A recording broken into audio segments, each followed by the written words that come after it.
Nous fondons une nouvelle expérience politique sur le seul pilier de l'idéologie fondée sur la démocratie, le bien-être intégral de l'homme dans un environnement sain et le bannissement de la domination d'une infime minorité au pouvoir qui accapare les richesses du pays au détriment de la majorité de la population. C'est une fondation basée sur l'idéologie et la justice sociale. C'est la rupture. C'est le combat pour l'instauration d'un nouveau système à visage social de la gauche.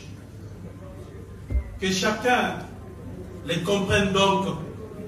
Cette initiative est une déclaration de guerre à l'ordre ancien. Votre présence ici n'est pas un acte de courtoisie, c'est un engagement. C'est le signal que vous comprenez la gravité de l'instant et que vous êtes prêts à accompagner cette révolution qui s'annonce. Aujourd'hui, la coalition de la gauche congolaise fait son apparition. Non pas dans le tumulte préélectoral habituel, mais dans un temps résolument non suspect. Nous ne sommes pas une énième plateforme dictée par des ambitions personnelles ou des calculs politiciens à court terme. Non. La CGC est l'expression de la rupture radicale avec le pratique d'un passé qui nous a trop longtemps préservé. La République démocratique du Congo, un vaste territoire de 2 345 000 km², regorge de ressources naturelles incommensurables. Avec plus de 80 millions de terres arables, elle se positionne comme le deuxième pays au monde en termes de terres cultivables, juste après le Brésil. Peuplée de plus de 100 millions d'habitants, dont près de 60 millions de jeunes, elle est souvent qualifiée de véritable scandale géologique et de poumon du monde. En dépit de ses atouts considérables, et après 65 ans d'existence, la République démocratique du Congo n'a jamais réussi à garantir le bien-être de sa population. Le pays se montre incapable de défendre son territoire, de sécuriser ses citoyens, de les nourrir, de les loger convenablement, de les éduquer, de leur administrer la justice ou encore de protéger son environnement. La raison évidente de cet échec réside dans un système de confiscation du pouvoir du peuple, d'oppression et de prédation. Ces systèmes mis en place dès 1960 par une élite motivée par l'enrichissement personnel s'est enraciné au fil des décennies sous les régimes successifs atteignant aujourd'hui son paroxysme. En effet, depuis son indépendance, la République démocratique du Congo a été maintenue dans une instabilité multiforme et permanente causée ou entretenue par sa minuscule élite politique. Depuis son indépendance, la République démocratique du Congo a été plongée dans un cycle interrompu de crises profondes et multidimensionnelles. L'ambition nationale a été systématiquement sapée par un système de gouvernance prédateur, un modèle érigé dès les premières heures de la souveraineté et scrupuleusement suivi par tous les régimes qui se sont succédés. Ces systèmes dont les mécanismes n'ont cessé de desservir le peuple congolais a permis à une élite de s'enrichir au détriment de la nation tout entière. Les premières années furent marquées par des mutineries et des conflits internes violents, culminant dans l'assassinat tragique de Patrice Emery Lumumba. Les sécessions du Katanga et du Sud Kasaï, aggravées par une ingérence étrangère récurrente, ont déchiré les tissus nationaux, laissant une économie à l'agonie. Loin d'être de simples tensions, les divisions ethniques ont été sciemment instrumentalisées par ces systèmes, exacerbant les fractures pour servir des intérêts égoïstes. Cette période a sémé les graines d'une frustration populaire grandissante face à l'absence criante de vision politique, préparant le terrain pour l'enracinement de ces systèmes défaillants qui, malgré les changements des dirigeants, n'ont jamais été remis en question. Les décennies suivantes ont vu l'approfondissement d'une autocratie grandissante et d'une corruption systémique. Malgré les tentatives de façade pour créer une illusion de grandeur nationale, ces efforts n'étaient qu'un écran de fumée masquant la réalité d'un système toujours plus enraciné, un système que chaque nouveau pouvoir s'est empressé d'adopter et de renforcer.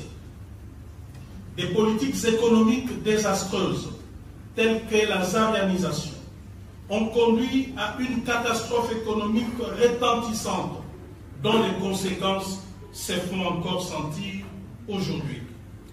Pour masquer ces échecs et maintenir un pouvoir absolu, ce système a exercé une répression sanglante, caractérisée par des purges systématiques de toute opposition et de violences massives et barbares des droits de l'homme.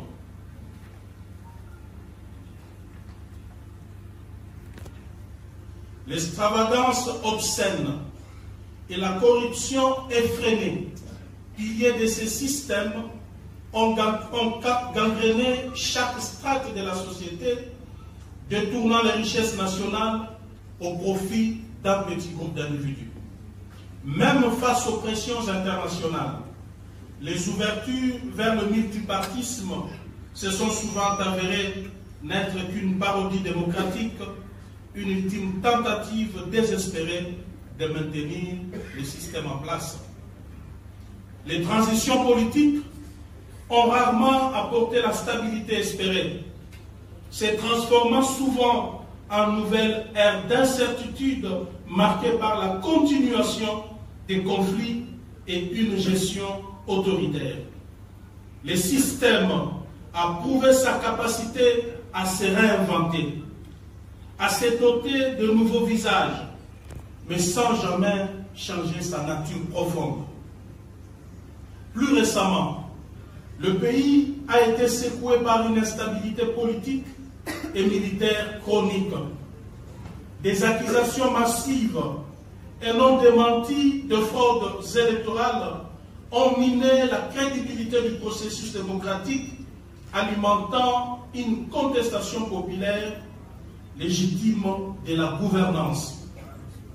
Les abus de pouvoir flagrants et la corruption éhontée ont révélé une kleptocratie institutionnalisée qui n'est qu'une facette de ce système global. Les conflits armés incessants, particulièrement dans l'est du pays, ont plongé des régions entières dans les chaos humanitaires et sécuritaires. La croissance économique, parfois affichée, n'a été qu'une illusion, un mythe conçu pour masquer l'accaparement des richesses par une élite minuscule, entraînant des disparités sociales abjectes et une misère accrue pour la majorité de la population. Tout ceci est le résultat direct du fonctionnement de ces systèmes perpétués de décennie en décennie. En somme, l'histoire de la RDC depuis 60 est celle d'un potentiel immense bridé par un système de gouvernance défaillant et prédateur.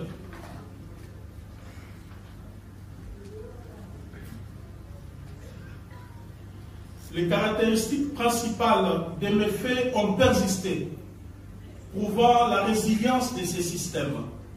Instabilité politique chronique, corruption endémique, violation des droits humains, instrumentalisation des divisions et un échec persistant à traduire les richesses naturelles en bien-être pour la population.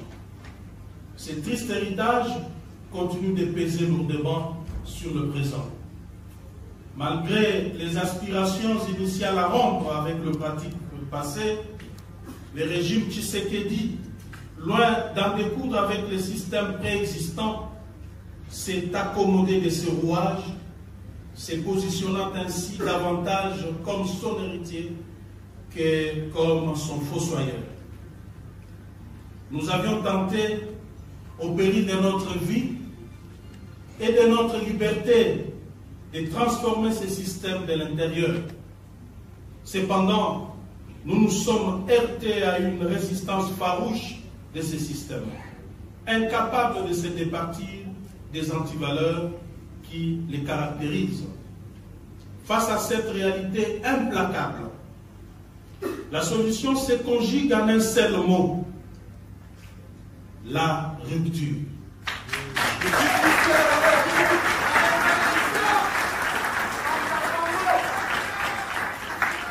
Le peuple congolais ne peut plus se contenter de demi-mesures ou de simples réajustements cosmétiques.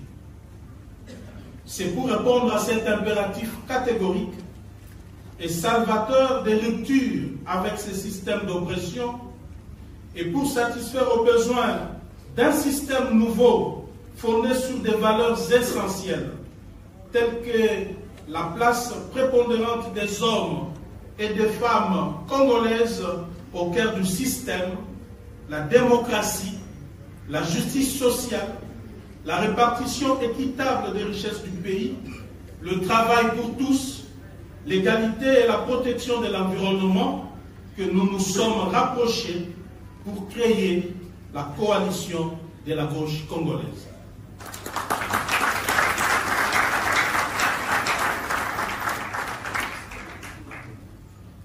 Mesdames et messieurs, distingués invités, l'évocation de ces faits malheureux qui émaillent l'histoire de notre pays était nécessaire.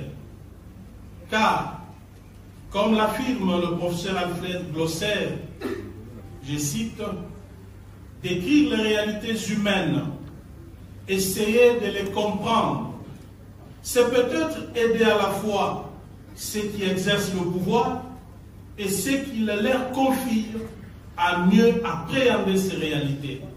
C'est aussi concourir, sans sortir de son rôle, à donner toute sa dimension à la politique. »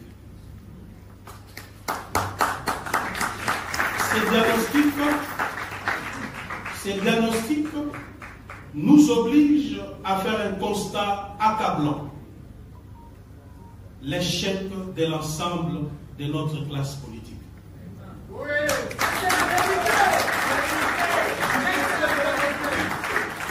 Trop souvent, ces acteurs politiques sont corruptibles ou corrompus, peut-être corrupteurs, détourneurs de fonds publics et parfois même fossoyeurs de la justice.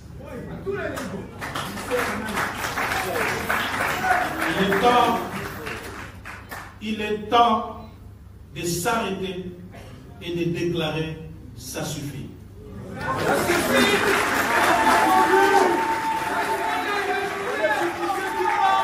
Notre peuple a tant souffert de cette situation. Nous devons nous arrêter et dire que maintenant c'est fini. C'est pourquoi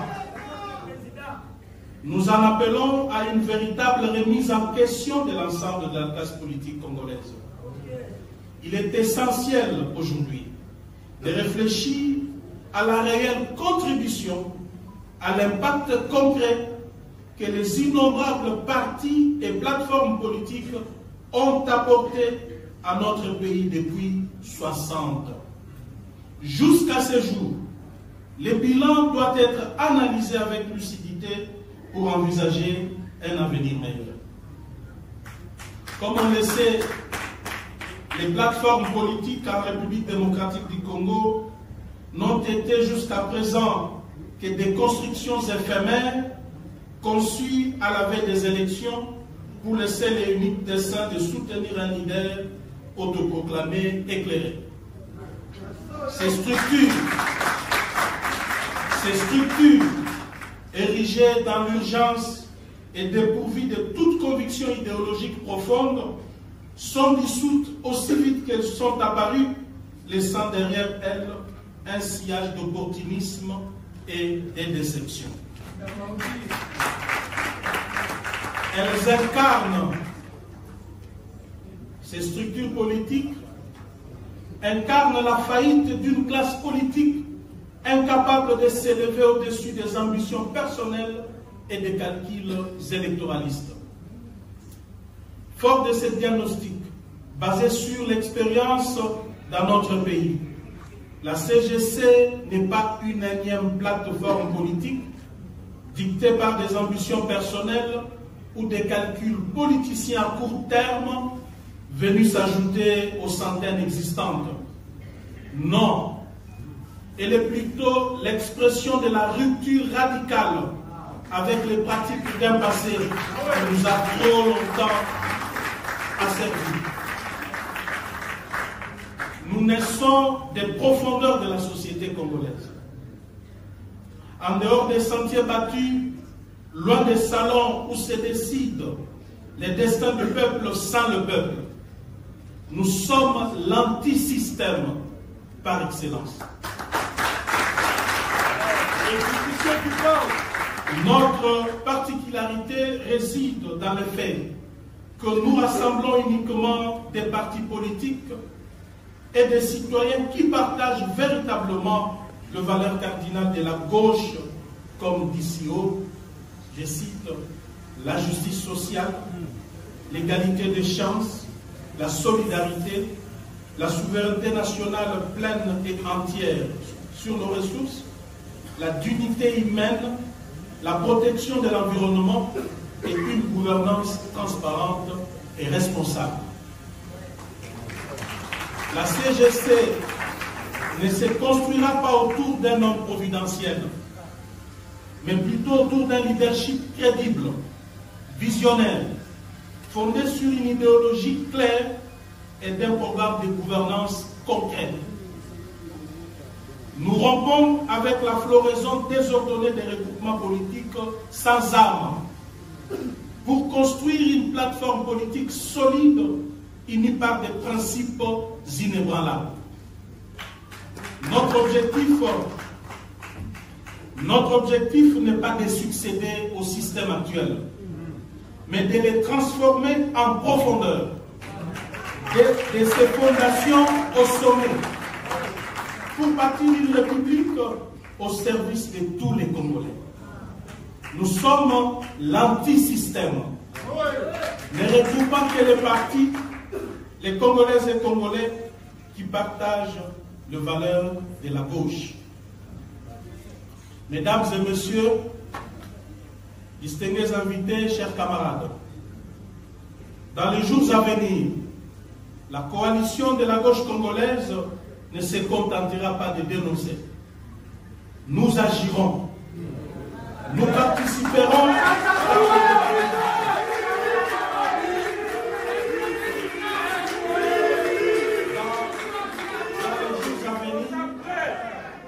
la coalition de la gauche congolaise ne se contentera pas de dénoncer. Nous agirons.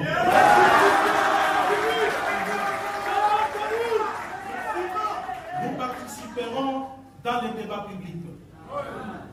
Nous présenterons à la nation non seulement un guide idéologique dit précis de la gauche congolaise, mais surtout un plan de gouvernance quinquennale détaillé.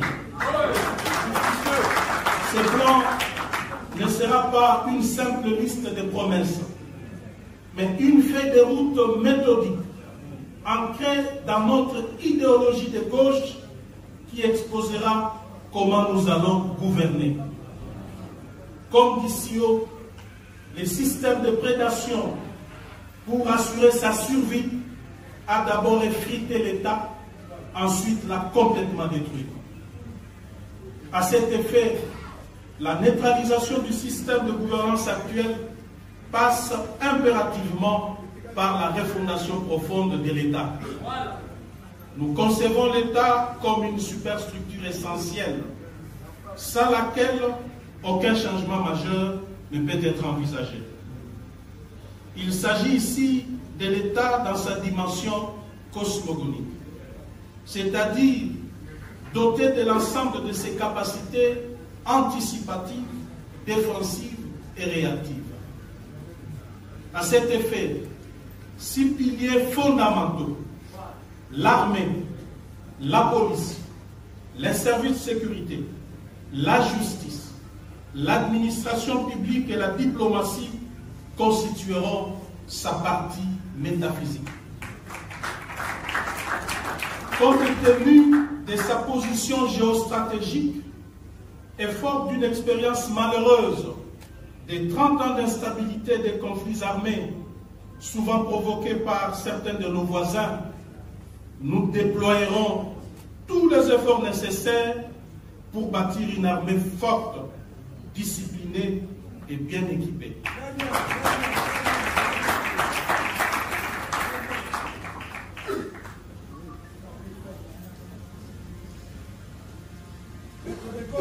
À l'horizon 10 ans, nous ambitionnons doter la RDC d'une force armée comprenant entre 500 à 750 000 hommes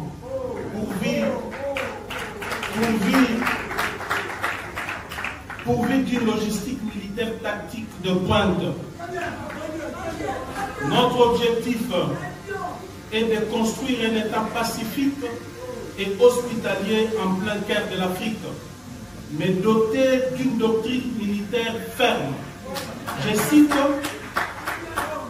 tout acte ou déclaration d'un État voisin susceptible de menacer notre indépendance, notre souveraineté, ou la paix et la sécurité de notre peuple sera considéré comme une déclaration de guerre.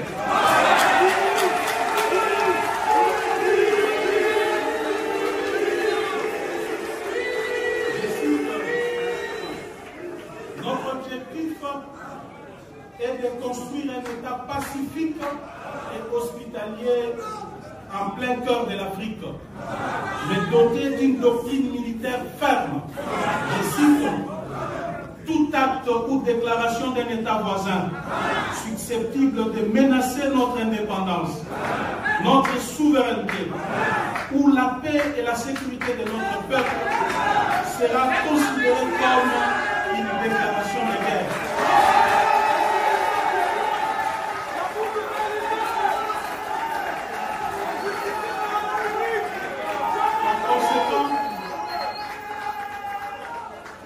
Par conséquent, la RDC sera dans l'obligation de mener des attaques préventives pour défendre son territoire et sa population.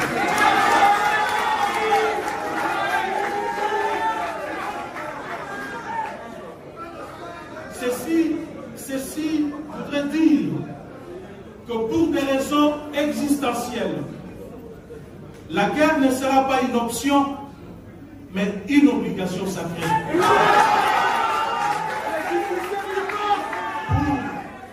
Pour y parvenir, la RDC doit acquérir à l'horizon 30 ans les armes stratégiques.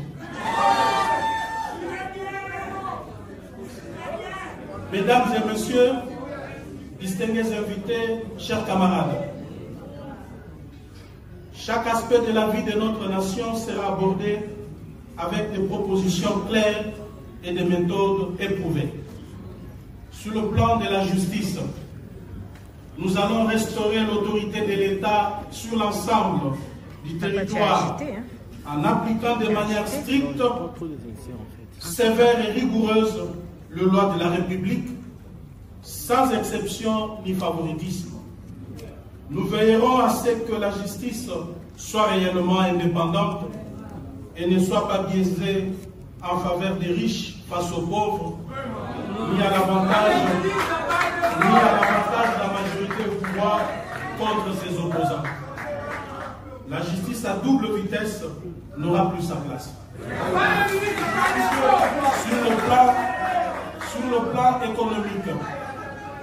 Sur le plan économique,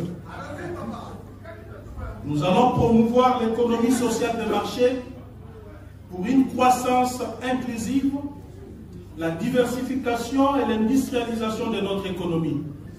Cela inclut la transformation locale de nos matières premières, la promotion des PME avec un accès facile au crédit,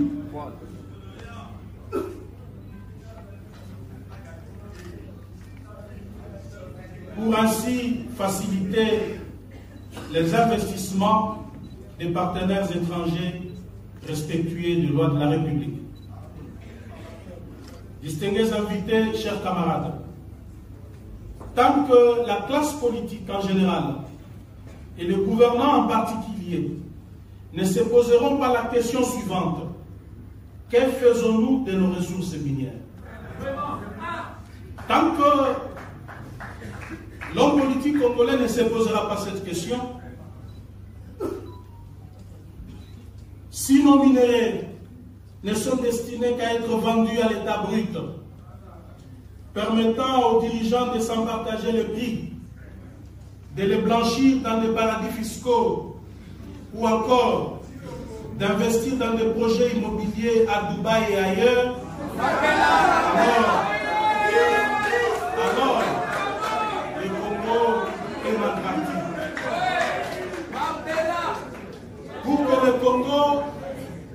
Pour que le Congo emprunte réellement la voie du changement et du développement, nous devons transformer localement nos matières premières, leur donner de la valeur ajoutée et favoriser la création d'emplois durables et l'industrialisation de notre État.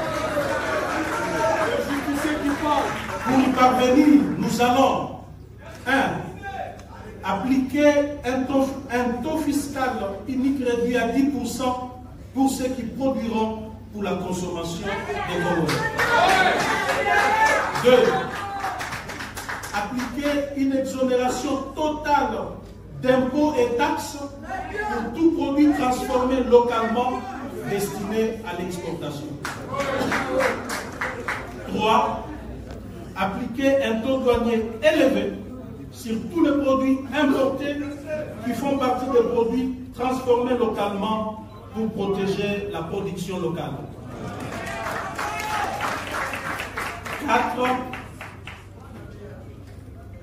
Imposer une taxe de transformation sur les minerais exportés sans valeur ajoutée locale. 5. Enfin, encourager le partenariat industriel pour transformer les lithium, les cuivres, les cobaltes chez nous.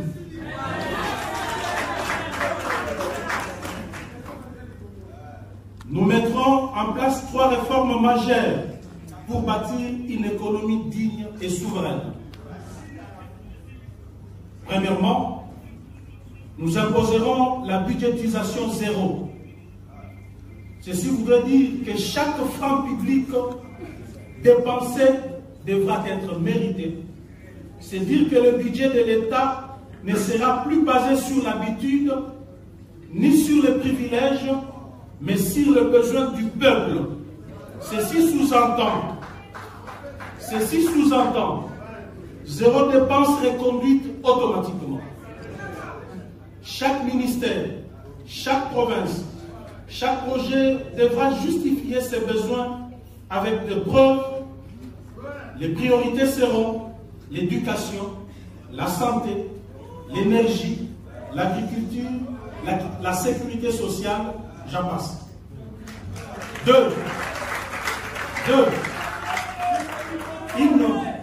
Une fiscalité juste, simple et numérique pour relancer la production. Chaque contribuable aura un identifiant fiscal biométrique. Fini les doublons, les fraudeurs et les fictifs. droit, l'économie populaire et productive. Chaque Congolais vivra de son travail, car nous croyons à la force des bras et des idées congolaises et non aux aides étrangères. Sur le plan des infrastructures, nous visons un développement équitable qui connecte nos provinces, facilite les commerces et garantit l'accès aux services essentiels. Sur le plan social, nous mettrons en place des programmes sociaux spécifiques, bien planifiés, pour des catégories de personnes bien identifiées. Ainsi, nous faciliterons l'accès aux services sociaux de base à tous, ici je cite l'éducation, la santé, l'eau, l'électricité, les transports, et j'en passe.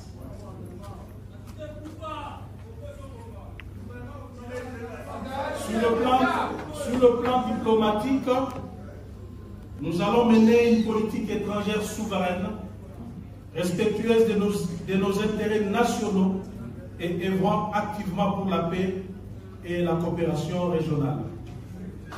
Sur le plan de l'environnement, nous assurerons une gestion durable de nos ressources naturelles, faire face aux défis climatiques et préserver notre biodiversité. Sur le plan de l'administration, nous allons procéder à l'organisation du recensement général de la population et du patrimoine, tant des personnes physiques que morales privées, ainsi qu'à l'audit du patrimoine public et privé de l'État. Enfin, de constituer un fichier national intégré au service du développement et de la sécurité nationale. Cette démarche permettra également de dématérialiser notre administration, la rendre plus flexible et lui conférer le moyen de conduire la RDC vers l'émergence. Ce plan de gouvernance sera le reflet de notre engagement à répondre à toutes les questions de société sous le prisme de l'idéologie de la gauche. Il constituera le contrat social que nous proposons au peuple congolais, un contrat de confiance, de justice et de progrès. Mesdames et messieurs, distingués invités, chers camarades, comme vous le savez, la partie orientale de notre pays est actuellement en proie à la guerre nous imposée par un État voisin, le Rwanda. Membre de l'ONU, de l'Union africaine et des organisations sous-régionales. Cet acte n'est ni moins ni plus une agression. Défini par la Charte des Nations Unies à son article 39 comme acte perturbateur de la paix et la sécurité internationale, ainsi que d'autres instruments juridiques internationaux. Face à cette situation humiliante qui menace notre existence en tant qu'État-nation, on aurait voulu voir le pouvoir en place agir avec fermeté face à ces petits pays qui ne fait que verser le sang des Congolais, et c'est là, conformément à l'article 51 de la Charte des Nations Unies, qui encourage les États à user de leurs droits naturels de légitime défense lorsqu'ils font l'objet d'une agression armée. Ce n'est pas la force du Rwanda qui nous a servi. Ce n'est pas parce que le Rwanda est fort, mais bien les systèmes de prédation érigés en RDC qui nous a rendus faibles.